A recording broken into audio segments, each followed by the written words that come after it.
My name is Rhapsody, his name is Lollash, and welcome back to How to Beat Slay the Spire.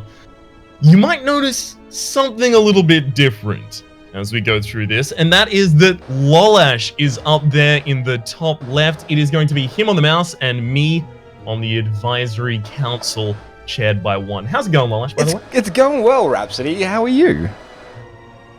I am doing fine. I am more than happy to be in a position where any misplays are not immediately attributable to me. So the comment section was up in arms and insisted that I take the reins, and now I'm terrified. All the pressure's on me. But I do have the power of veto, so maybe we'll get a big thick deck and it'll be fun. So we're on an ironclad run today, yes? You can be their thick deck daddy. I will be there. Yeah, ironclad run. Excellent. And we're still doing non-ascension modes, because... Yeah. Yeah, alright. Let's do this then. Well, so if anyone's wondering, a reason we're not doing the ascension modes for this series in particular at the very moment is because the amount of successful deck archetypes severely narrows as you go into ascension modes. You need things that are more ridiculously outright aggressive, beat him up in the first turn, or just blocks all incoming damage because every single health point is so important. Yeah, you have less flexibility in taking some of the more interesting cards, and I think part of this series is showing the strengths and weaknesses of all of the different cards and archetypes, so it makes more sense for us to non-ascension. Alright, now, what are we getting? We've got upgrade a card, obtain 3 random potions, remove 2 cards for lose all gold, or a random boss relic. What's your thought here? If I see these 3 options, my immediate pick is almost always remove 2 cards, exactly, because that's my deck style. My deck style is typically run thin, get 1 good card, draw it forever. It's effectively 99 gold for 170 or 150 gold worth of value. No, wait, 75. It's 175 gold worth of value. You say that, however, every single time you use the remove a card service from the merchant, it gets 25 more expensive. So over the course of a run, it might actually end up saving you like 400 if you're constantly removing. Yeah. If you take these as your last 2 removals rather than your first 2 removals, but overall it does save you a fair bit of money. 3 random potions is too temporary of a bonus. Upgrading a card, you have plenty of opportunities to do, and the Ironclad has access to armaments and Apotheosis, 2 ways to upgrade your cards in combat. And, I mean, Burning Blood is just too good to pass up. So I think this is, even if this wasn't remove 2 cards, even if this was Transform or a random relic, I think this one just wins by default. So I've been boned by trying to take your advice on transforming cards recently. Oh, really? So if it was transform, I wouldn't do it. But could you check the map for me? Yeah, I can. Because if there was like a 3 elite, like obvious path, then upgrade a card to get bash active to be 3-turn duration, or taking 3 potions actually becomes much more important because it gives you the ability to just hunt elites. Yeah, that's fairly true. So I'm thinking we go up this path here, hit a couple of question marks, get this elite, then either campfire or question mark, depending on our HP situation, through another elite, and then we can come up through a 3rd elite there. It does mean no shop on the 1st floor, but you can almost always get a shop early on the 2nd one, yeah? Almost always, yeah. Alright, so we're going to remove 2 cards, and it's just going to be 1 of each, yeah? Strike and defend?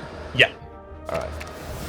Oftentimes, I would go double strike, and then just pray that I get an early aggressive card, and then it doesn't happen, and then my comment section makes fun of me for removing 2 strikes. So, which is fair enough.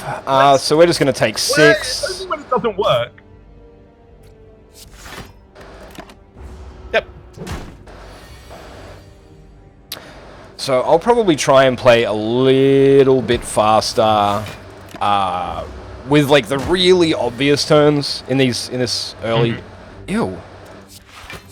Yeah, no kidding. All of these are really obvious turns, though. Yeah. At the very least, you know your next hand has 3 strikes, so. Yeah. And a regen potion is nice early on. So we've got Anger v Battle Trance v Evolve. So we did an Evolve deck on the first episode for the Ironclad. We did. I think that Anger is good when you have either Demon Form, Shuriken, or Kunai, or Unceasing Top. And short of that, I don't really like it unless I already have a ridiculous amount of draw in the deck. Yeah. Battle Trance, when I don't already have a lot of draw in the deck, really, I'm totally all about that life. Yeah, Battle Trance for me is the default pick here because it's just, like, it's always a strong card in just about every deck. I really do like the wound meta. I feel like you get so much damage and defense out of a wound deck with Second Wind and stuff. And I would, like, if this was just a non-camera run, I would probably pick Evolve over Battle Trance here. Because I love that deck archetype. But we've already done one of those. Battle Trance is a great card. I think we take Battle Trance.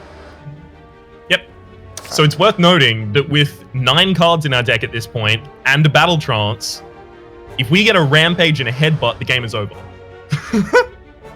Yeah, that's pretty accurate. Yeah. Let's do that. Okay. I'm gonna make you play a deck. I love the Headbutt Rampage deck. Most of the decks you enjoy, I like. It's just I have a broader range of decks I like than you do, I think. It's fair to say. Do we regurt? If we regurt, we're regurting for the entire floor. Exactly, which I don't think we can do. I've started to be much more hesitant to regret. Because I end up regretting it. It is worth noting that a lot of the question marks on the first floor are options to remove cards from your deck. Yeah, that's what I was just looking at. There's the Desecrated Shrine, there's a Cleric. We could avoid that final elite to go for a shop. We'd still be going through 2 elites with a regret in our deck. I think we take the safe route here and take the gold. Yep, I agree. Purple Fire Spirits. We And could have gotten the would have been able to offer it. Oh, that annoys me. So remove a strike to thin the deck further? Yep. It's worth noting that if you remove, like, if you still have 5 cards in your deck, right, and you've removed a relatively equal amount of both strikes and defense, you haven't really removed offense or removed defense because you've just maintained the consistency of drawing each of them with respect to another. Yeah, with deck building games, it's interesting because that's what we were looking for, was the bash. With deck building games, it's not just about the size of your deck, it's about the consistency of the draw and the quality of the cards. And so if you have I can't kill him, but if I take 6, we heal 6. So I'm just going to strike him 3 times. Yeah. If you can consistently draw the right amount of attacks and defends, then it doesn't matter if you have 3 attacks, 3 defends, or 10 attacks, 10 defends. In fact, having 3 and 3 is way more consistent, so... Exactly. Alright, Sentinel v Shrug It Off v Body Slam. Where do you lean? Okay. So, Shrug It Off is an amazing card. Yes. And it's, even in offensive builds, it's a really, really good pickup. It is worth noting it is slightly disincentivized in our deck, courtesy of the fact that it won't draw a card if we play it after the Battle Trance, and we tend to play Battle Trance every turn. Especially at the moment, right? Like, at the moment, our deck is small enough that we literally play Battle Trance on, like, 95% of turns unless we get an awkward draw. In that fight, in fact, we had our whole set of 8 cards in hand every single turn. Yeah, which won't happen when we add one of these cards, but Shrug It Off is one of the single best block commons in the game. It's just a really, really strong card. If you could change every defend in your deck for a Shrug It Off, you would do it 100% of the time. Yeah, I mean, you'd do the same thing with Backflip for the Silent, right? Yeah. It's just defend with an upside. If this was up against a Ghostly Armor, I would argue to take the Ghostly Armor, because the draw isn't as important as extra block, but Shrug It Off is what we've got. Shrug It Off is what we'll take. What do you think? So I quite like the idea of Shrug It Off. I like it in just about every deck. I wonder if we want to try and make a Body Slam deck work.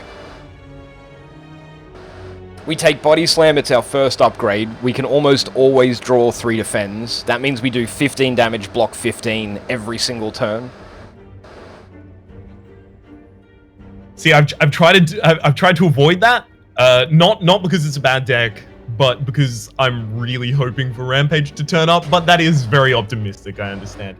We could easily go with a Body Slam deck here, and then just invest in getting things like Ghostly Armor and Flame Barrier and things like that. Yeah, I don't know. What do you feel? You really wanna try and get the like Rampage plus Clash plus Headbutt combo off, don't you?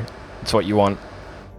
I don't even put Clash in that deck. I always go Rampage, Pommel Strike, and Headbutt, and then I get the first energy relic that I can. So I Rampage, Headbutt the Rampage back to the top, Pommel Strike to draw it, Rampage again, and then I just repeat that turn after turn. Okay. But I think Body Slam is the more consistent pick that we can make right now with the current form of the deck. So Body Slam then? Yep. We might not see a Rampage. It is an uncommon card, so something to keep in mind. Exactly.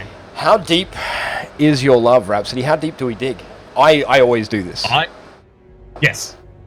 I always do this, except for when the... Not anything that you need to worry about right now, so you can just power through it. I always do that, except for when we end up in a position that is 15th level of Ascension, where you have unfavorable events, because then it starts at dealing 5 damage, and it increases from there. Yeah. So, meat on the bone, as Lollash is currently hovering over, is if your HP is at or below 50% at the end of combat, heal 12 HP. A lot of the time, it will incentivize you to actually wait and take a little more damage so that you can heal way more. Yeah. The other thing that meat allows us to do is have a more offensive deck, which is unfortunate because we just picked Body Slam, but that's okay. Alright, into our first elite, and it's Lagavulin, and we started with a bash. So this is an ideal start for us. We bash, and then next turn we open up with, like, all of our attacks, yeah? Yep. Since Lagavulin sleeps for 2 turns and then wakes up at the end of the 3rd turn, you just use that time to set up. Here we should do another bash because we need the extra turns of vulnerability. Yeah, absolutely. So hopefully we draw into... that isn't ideal. So here, I would actually bash strike. Yeah, I think we race him a little bit, yeah? Yeah. I mean, when you don't have, like, large offensive cards in your deck, I typically go with the race, because otherwise he'll start to siphon your soul, and you will become the saddest man. Yeah, so we already have 3 vulnerable on him. Should we strike, defend here to block a little bit of the incoming damage? I mean, we... Actually, if we're going to do that, if we're going to do strike, defend... We could defend, body slam. I think defend, body slam is better. Yeah. That's 15 ingoing damage. We save ourselves from 10. Yeah, if we take 2 more damage this fight, then we're good. We lost 3 damage there to gain 5 HP, basically. I think that's respectable. And this is the same situation, right? We defend, body... Wow, yeah. Defend, body slam is 8 damage. It's still right? It's 12 damage. Yeah, because of vulnerable.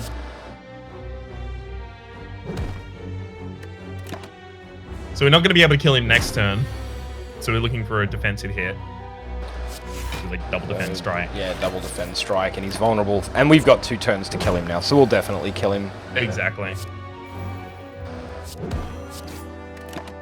Good. Lagavulin can be quite tough noting, if you don't have those aggressive cards. Ooh. Holy shit! Yeah, I know, right? Alright, so Magic Flower is healing is 50% more effective during combat. That does count Burning Blood and Meat on the Bone. So at an end of a fight where we have 50% or less HP, we are going to be healing 9 plus 18. We are going to be healing 27. Yeah, this really incentivizes a heavy aggression deck. So I know you love armaments, but this deck needs damage. We just saw it in that fight. Yeah. And Hemokinesis is going to get us below the half HP, so we get that ridiculous amount of healing every time. Yeah, I think Hemokinesis is the right pick just because it's very high damage and the lost HP matters so much less for us because, I mean, our first 3 relics are heal for 1,000,000, so I agree with that. What do you think about Reckless Charge? I don't like it. I really don't like it. I mean, if you've got... what's the relic that's... you take less for being vulnerable? The odd mushroom. Odd you mushroom. get it from the... event, the mushroom event, yeah. If you have that, I don't mind it, but it's such an unusual pickup. You've got to get it from a random question mark room. There's no other way to get it. Do we camp at 40 HP here, or do we question mark? We go to a camp to pick up an upgrade. Ballsy, I like it, and it's probably Hemokinesis or Body have a Slam. regen potion, and we heal by 27 at the end of every fight. I think it has to be Hemokinesis. I think now we just lose Body Slam as a deck archetype. Yeah, I think Body Slam probably gets cut from the deck, and we play very aggressively. Look for Reapers, Rampages, that kind of thing. So this is an interesting fight, the sentries, because they do always alternate. They daze, fight, daze, fight, daze, fight, daze. So if you have enough damage to kill a sentry in 2 turns, that is to say, on your second turn, you are guaranteed to kill, then you target one of the front or the backliners. However, if you can't guarantee that, you target the midliner, and that's so that you can kill in order to prevent the incoming 8 damage on the second or third turn. Yeah. Here we should be able to kill one of them because we got the Battle Trance in the next turn. Yeah, and we started with Hemokinesis in our hands, so we just Hemokinesis, strike. Yep. We're full on potions, so do you want to pop a regen potion here just to keep us topped off, or...?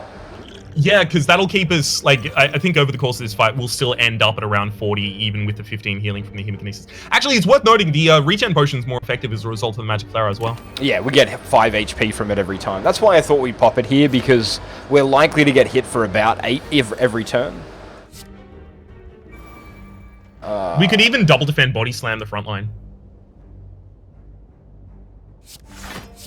I can get behind that.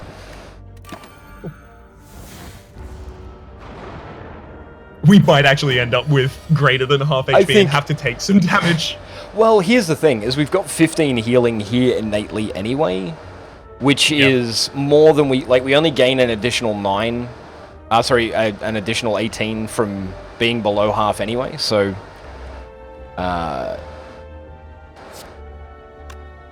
Yep, good target. I bash first. Hemokinesis backline. Well, it doesn't matter because they have the artifacting, but yeah, that's typically the best operating practice. It's good to get into the habit of doing things like that. Definitely. Alright, so defend, Body Slam. This turn plays itself.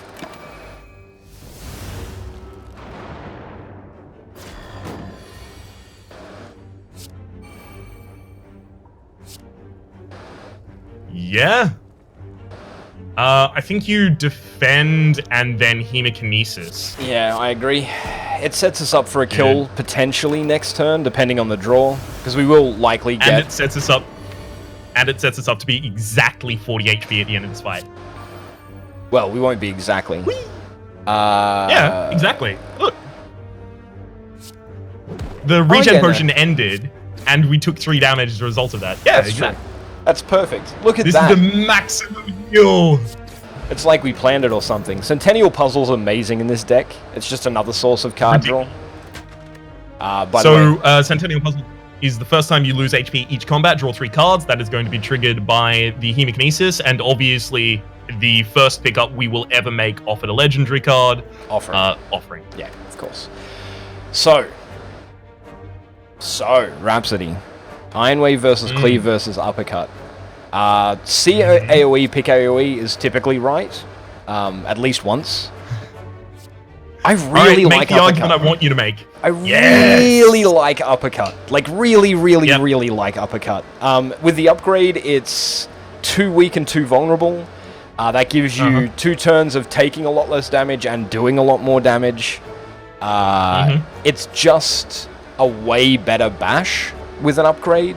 And it acts as both an offensive and defensive card as long as you are able to take a little bit of damage. And we can in this deck. 100% I agree. I will say that a large reason why I agree, especially on top of that, is its unupgraded form only has 1 vulnerability, so you need to be able to apply your damage in the same turn. But we have a 1 energy card that does a ridiculous amount of damage in Hemokinesis, and a very thin deck that has a Battle Trance. So very often we will be able to uppercut and Hemikinesis for 13 and 27, 40 damage. Yeah, it's a lot of 40 damage. damage plus a weaken. So we take uppercut here. We do want to keep an eye out for a whirlwind.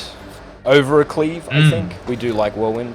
So Warpaint upgrades 2 random skills. Right now, it can hit defends or battle trance. So we got 2 defends, which isn't bad. We can cut the 3rd basic defend and have 2 just really good 8 block defends in the deck. Okay, so I just want to race my opening in this fight is almost always bash defend, because typically on the second turn, since he doesn't defend himself, not always, but typically he'll use Inflame and buff himself. He didn't do it, but uppercut Hemikinesis kills him. Excellent, and we healed up to almost full. Headbutt v Clash v Fire Breathing.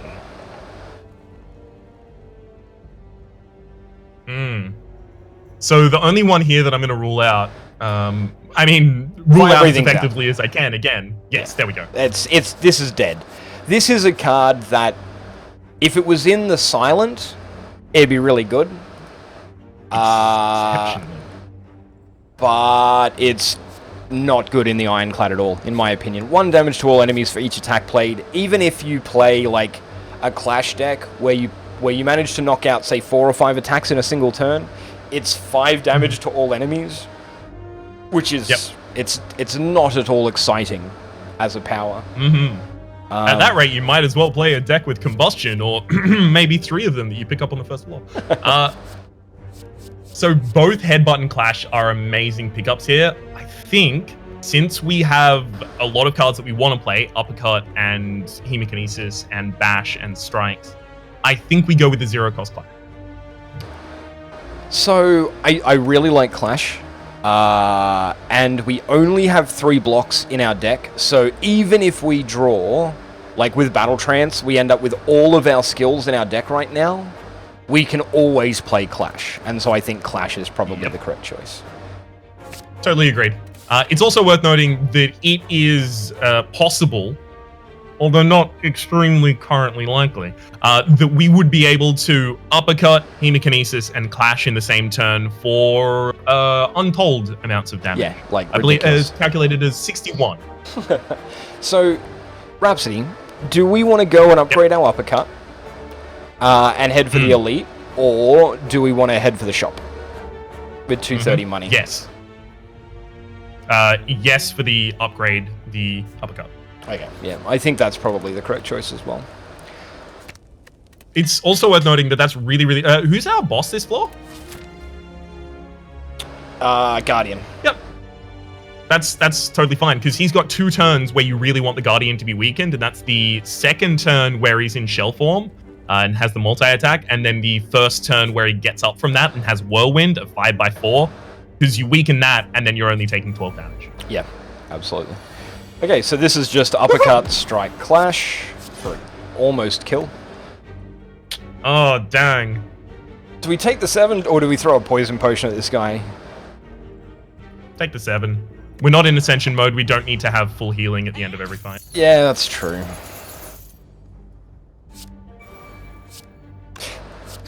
I love having our entire deck in our hand. It's great. Iron Wave versus Burning Pact versus a second copy of Clash.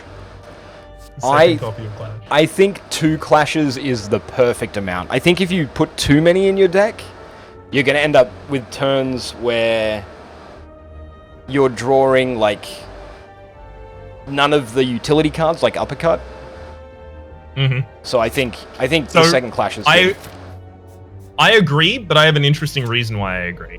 Okay. And that's because whenever I see a clash, I'm like, ooh, hang on, there might be something I can do here. And then when I see the second clash, I'm like, cool, where's dual wield? Because you take dual wield, you dual wield a clash, you have 3 clashes that do 18 damage for 0 energy in your hand, and you explode the world. Yeah, especially if you can combine that with a double tap. So you just draw like double tap plus dual wield. And you just like dual wield a clash, and then you double tap plus, and then you clash 5 times for 0 energy. It's great. This is a bit of an awkward here, one. I would use the defend plus, then I'd body slam to kill the guy that's about to weaken you. Because weakness is horrible, bad, not good sadness. And then I'd Hemokinesis the 14 in the back line. You only take 5 damage that turn, plus 2 to your own Hemokinesis. Yeah, I think that's fair. You managed to take 2 of them down. Yeah.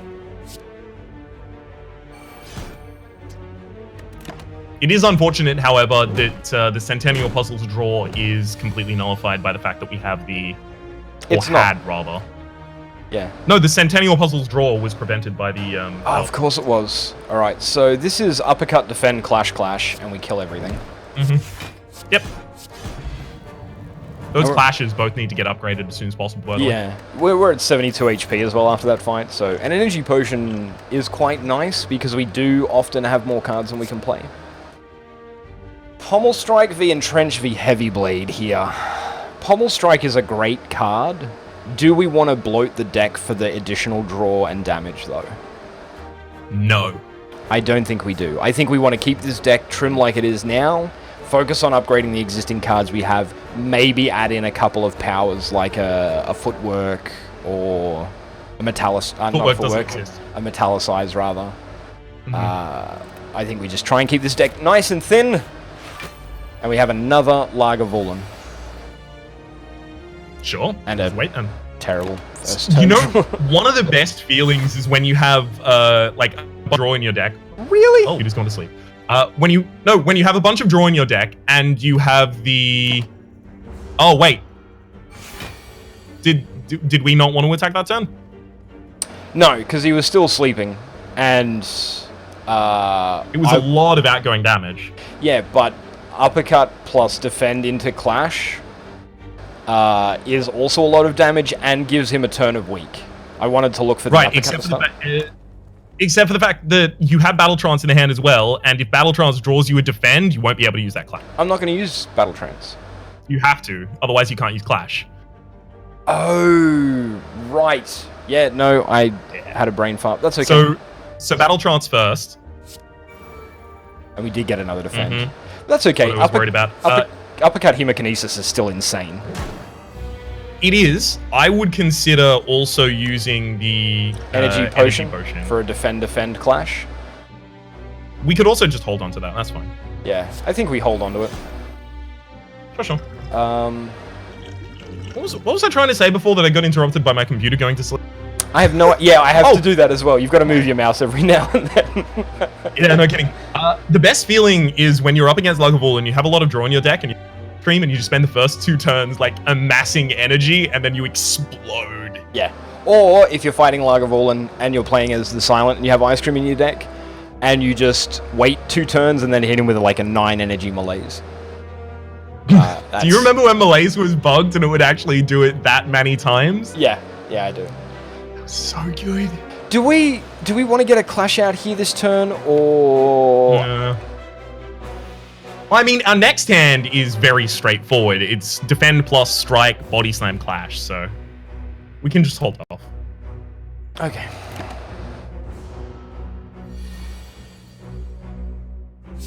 Actually, defend against all but 5 damage here. Lovely.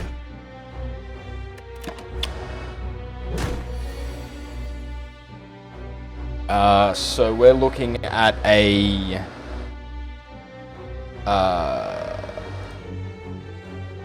Bash Hemokinesis kills? You're gonna have to turn screen share back on. I think your internet dropped for a second there, so I'm It wasn't my internet. Disconnected from the world. Discord just updated for some reason in the middle of our recording session. Thanks, Discord.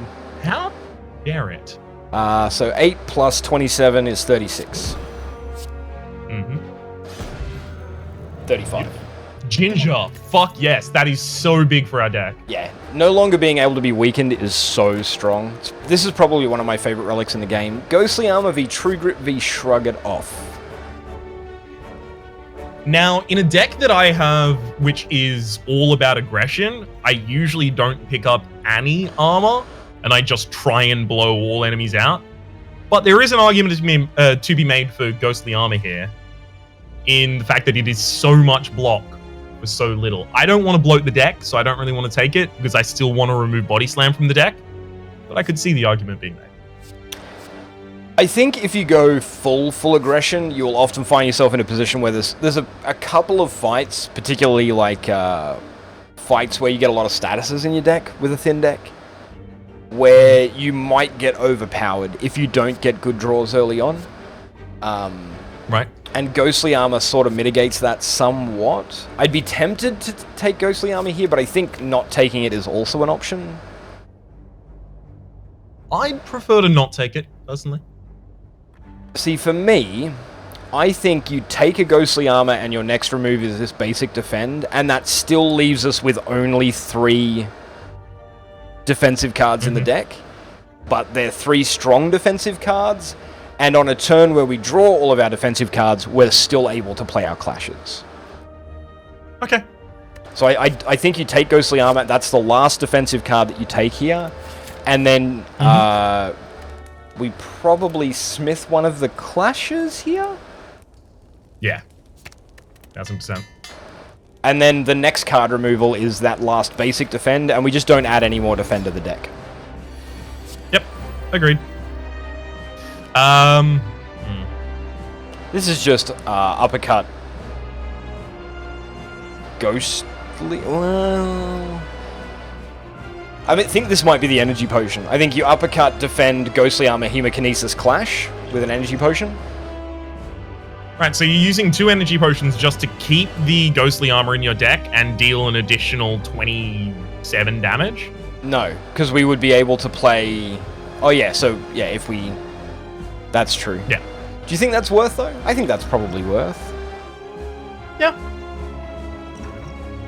That's okay. It's just uppercut. I mean, especially considering, like, if we see Sozu after this fight, we take Sozu. Yeah. Although it is worth noting that we actually only ended up doing 7 more damage because of the 20 block being... Because we do that much damage. So this is defend, body slam, clash. Yep. Easy. Take no See damage. a Sozu, take a Sozu. I do really like Sozu. Although I've gotten a lot of respect for potions in Ascension mode. You'll lose that respect at Ascension mode level 11. So if we Ghostly Armor defend, we take no damage on this turn. I suppose we can strike Clash. We're not perfect at it anyway, so we might as well just strike Clash in. Exactly. Yeah, that's what I was about to say. It's also worth noting you don't want to let this guy transform like 3 or 4 times because the amount that it takes to make him shift forms increases every time. It goes 30, 40, 50, and then if you end up at like 60, he starts to get to the turns where he does the 32 big hit and you can't stop it. Yeah. It's not going to be an issue for us in this deck though. No. So this is Ghostly Armor defend, Hemokinesis, Clash. Yep. We really need to upgrade that other Clash because every single time I see the Clash not green on the border, I'm just like, fuck the world. Not that you complain, or not that you can complain, rather, about a, like, 0 energy, 14 damage attack. So... That's true. Uppercut, defend, Clash is the kill. It is 1 short of lethal.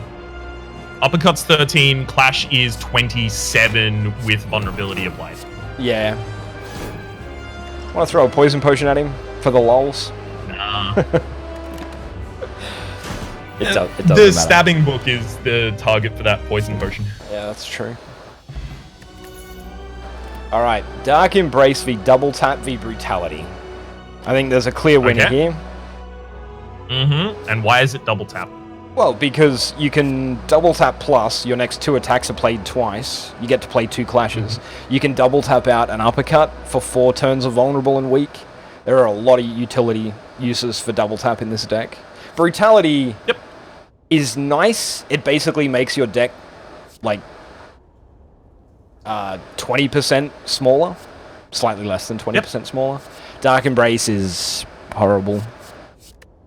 Dark Embrace is not horrible. It can be used effectively when you don't have Dead Branch to refill you in a Corruption deck. However, double tap, it's double tap all the way here. The big reason for double tap being all the way here is because we have the 0 costs in because we have the 0 costs in our attacks, the clashes in particular.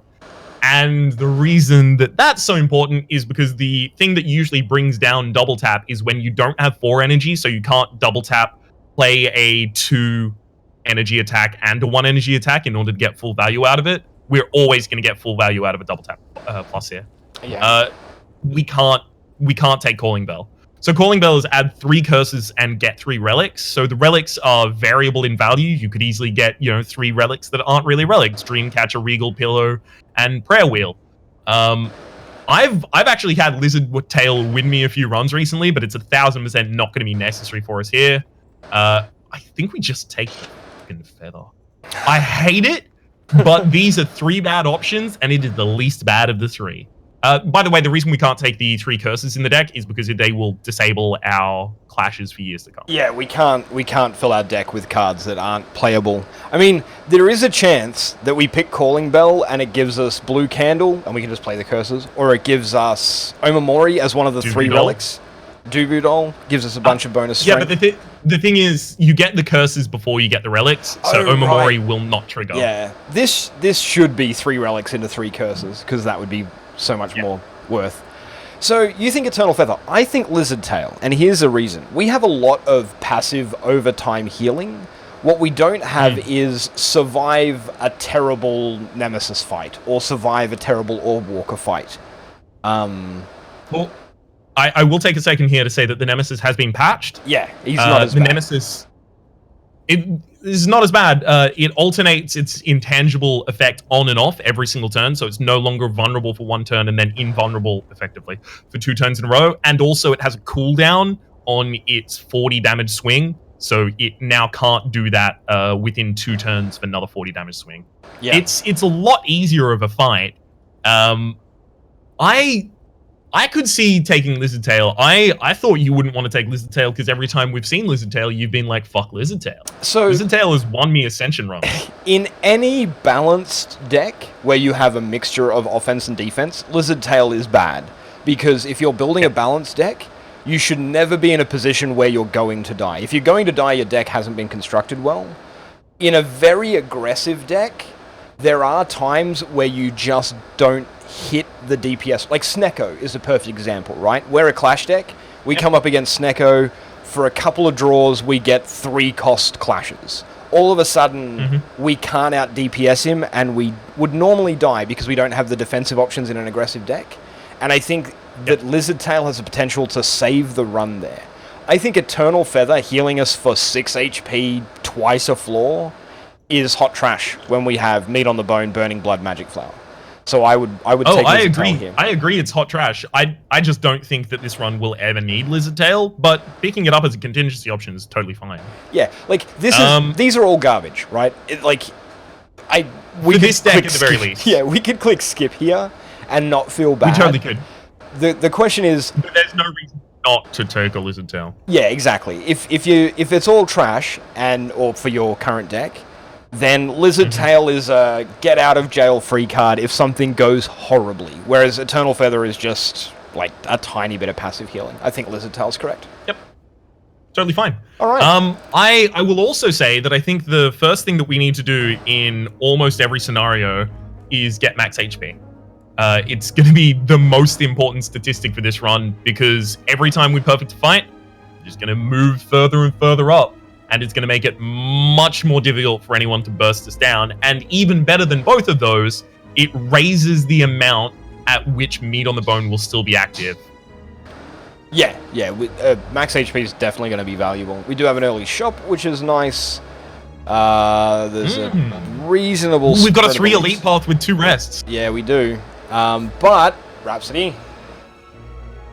That's right. This is something that we are going to have to take on in the next episode. For the moment, my name has been Rhapsody. His name has been Lollash. There's a link to his Twitch page in the description down below, as well as a link to the playlist for this series, past, present, and future, as well as a link for the playlist for my solo series on this game. Hopefully you've been enjoying yourselves, and hopefully we will see you next time. See you guys.